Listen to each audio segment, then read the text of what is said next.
हर हर महादेव मेरे YouTube के सभी मित्रों।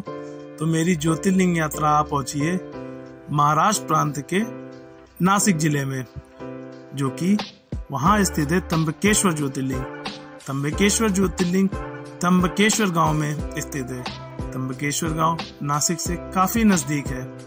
नासिक पूरे देश से रेल, सड़क और वायु मार्ग से जुड़ा हुआ है। आप नासिक पहुंचकर वहां से त्र्यंबक के लिए बस, ऑटो या टैक्सी ले सकते हैं। टैक्सी या ऑटो लेते समय मोल भाव का ध्यान रखें। जो नासिक रोड से त्र्यंबकेश्वर की दूरी है वो मात्र 40 किलोमीटर की दूरी है। त्र्यंबकेश्वर पहुंचने के बाद मैंने यहाँ पे रूम लिया, जहाँ पे मैं स्टे किया, रात में सोया। उसके बाद मॉर्निंग में उठा, स्नान किया। तो जो यहाँ रूम का किराया है वो 1000 रुपए है। मैं अकेला आया था इसलिए मुझे 1000 रुपए पड़े इस रूम के लिए। यदि आप 2 लोग आएंगे तो आपको 500 रुपए पड़ेगा।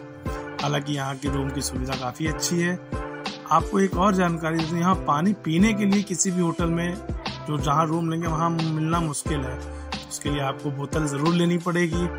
तो मैंने बोतल लिया, पानी पिया, खाना वाना शाम को खाया और स्नान करने के बाद चल दिया मॉर्निंग में कहाँ, ज्योतिर्लिंग दर्शन करने के लिए। चलिए आपको भी कराता हूँ ज्योतिर्लिंग दर्शन। यहाँ जो आप सामने देख रहे हैं यही त्र्यंबकेश्वर ज्योतिर्लिंग है, और इसके पीछे जो पर्वत देख रहे हैं उसे ब्रह्मगिरी पर्वत कहा जाता है। इसकी भी एक अलग कहानी है, मैं आपको जानकारी दूंगा। तब तक त्र्यंबकेश्वर ज्योतिर्लिंग की जानकारी दे देता हूँ। त्र्यंबकेश्वर ज्योतिर्लिंग में ब्रह्मा, विष्णु और महेश तीनों ही विराजमान है।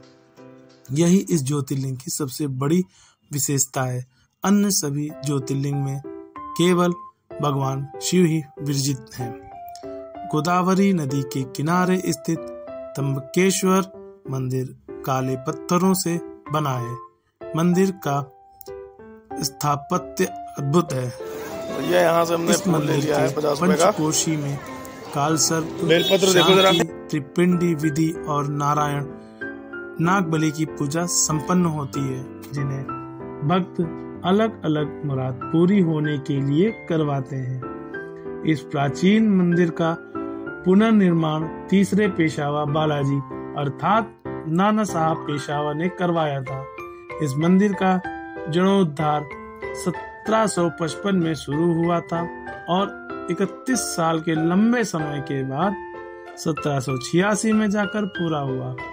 कहा जाता है कि इस भव्य मंदिर के निर्माण में करीब 16 लाख रुपए खर्च किए गए थे। उस समय काफी बड़ी रकम मानी जाती थी। गांव के अंदर कुछ दूर पैदल चलने के बाद मंदिर का मुख्य द्वार नजर आने लगता है। त्र्यंबकेश्वर मंदिर की भव्य इमारत सिंधु आर्य शैली का उत्कृष्ट नमूना है। मंदिर के अंदर गर्भगृह में प्रवेश करने के बाद शिवलिंग की केवल आर्घा दिखाई देती है, लिंग नहीं। गौर से देखने पर आर्घा के अंदर 1-1 इंच के 3 लिंग दिखाई देते हैं। इन लिंगों को त्रिदेव ब्रह्मा, विष्णु और महेश का अवतार माना जाता है। भोर के समय होने वाली पूजा के बाद इस अर्घ पर चांदी का पंचमुखी मुकुट। इस मंदिर का उल्लेख शिव पुराण में भी किया गया है। प्राचीन काल में त्र्यंबक गौतम ऋषि की तपोभूमि थी। अपने ऊपर लगे गौ हत्या के पाप से मुक्ति पाने के लिए गौतम ऋषि ने कठोर तप कर शिव से गंगा को यहाँ अवतरित करने का वरदान मांगा। फलस्वरूप दक्षिण की गंगा अर्थात गोदावरी नदी का उद्गम हुआ। गोदावरी के उद्गम के स्थान साथ ही गौतम ऋषि के अनुयायी विनय के उपरांत शिव जी ने इस मंदिर में विराजमान होना स्वीकार कर लिया।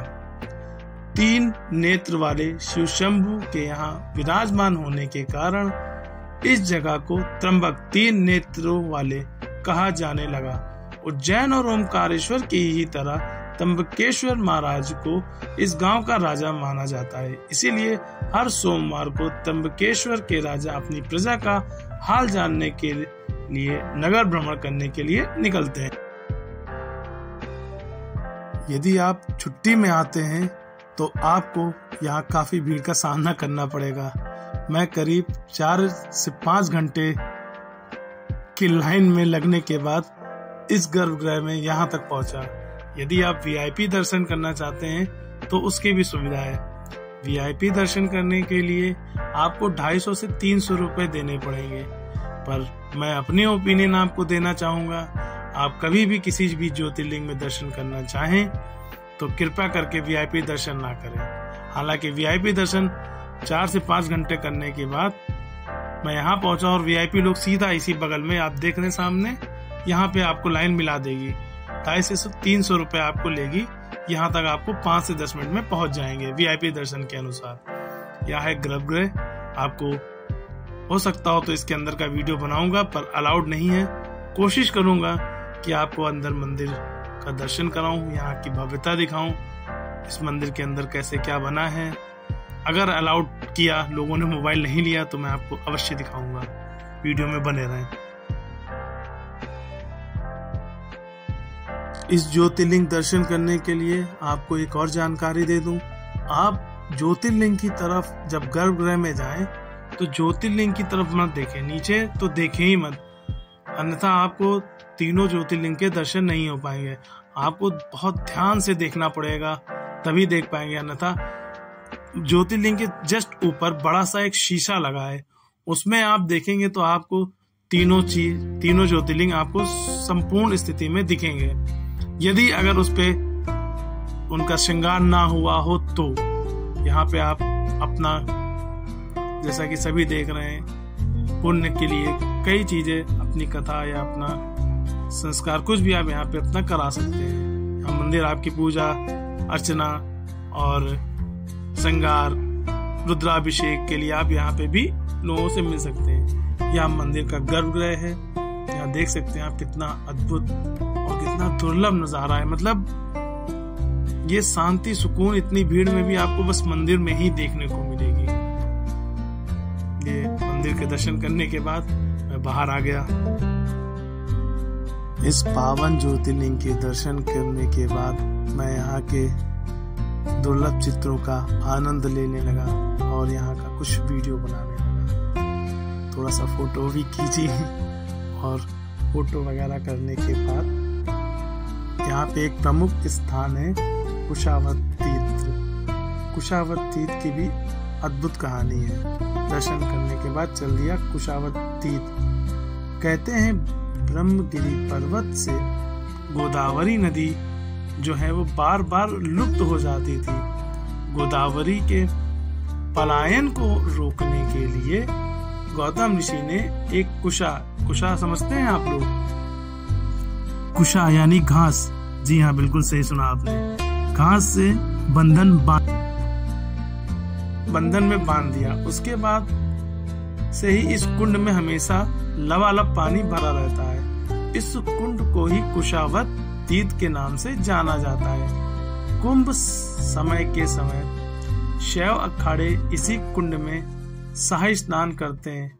शिवरात्रि और सावन सोमवार के दिन त्र्यंबकेश्वर मंदिर में भक्तों का तांता लगा रहता है। भक्त भोर के समय स्नान करके अपने आराध्य के दर्शन करने यहाँ काल सर्प योग और नारायण नागबली नामक खास पूजा अर्चना भी करते हैं।